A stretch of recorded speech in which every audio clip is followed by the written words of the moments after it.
ቆይ እኔ ያለውማ ጌም ስትጫወቱ ወይም ፊልም ስታዩ አሊያም አፕሊኬሽን ስትከፍቱ በየሰከንዱ በሚመጡባችሁ ማስታወቂያዎችማ አትቸገሩ። ምንም አይነት ተጨማሪ አፕ ሳትጭኑ በስልካችሁ ሴቲንግ ብቻ እንዴት አድርጋችሁ እነዚህ ማስታወቂያዎች ማስቀረት እንደምትችሉ ላሳያችሁ። በጣም ቀላል ነው። በመጀመሪያ ወደ ስልካችሁ ሴቲንግ ውስጥ ትገባላችሁ። ኮኔክሽን ወይም ሞር ኮኔክሽን ሴቲንግ የሚለውን ትነካላችሁ። እዚህ ጋር ፕራይቬት ዲኤንኤስ የሚለውን አማራጭ ታገኛላችሁ። እሱን ስትነኩት ኦፍ ወይም አውቶማቲክ ላይ ነው የሚሆነው።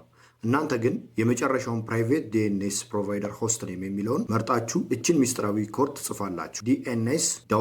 dns.adguard.com ይህንን ጽፋችሁ ሴፍ ካደረጋችሁ በኋላ በስልካችሁ ላይ የሚመጡ ማስታወቂያዎች በሙሉ 100% ይቆማሉ። ከእንግዲህ ያለምንም ረብሻ ስልካችሁን ተጠቀሙ። ይህ መረጃ ስልኩን ስታስተካክሉ እንዳይጠፋባችሁ አሁኑኑ ቪዲዮውን ፌቨራይት አድርጋችሁ አስቀምጡት። በየቀኑ ማስታወቂያ እየመጣባቸው ለተቸገሩ ጓደኞቻችሁ ደግሞ እንዲደርስ አንድ ጊዜ ኮፒ ሊንክ አድርጋችሁ አጋሯቸው። ተጨማሪ የቴክኖሎጂ ሚስጥሮችን ለማግኘት ሚስተር ቴክን ፎሎ ማድረጋችሁ እንዳትዘነጉ።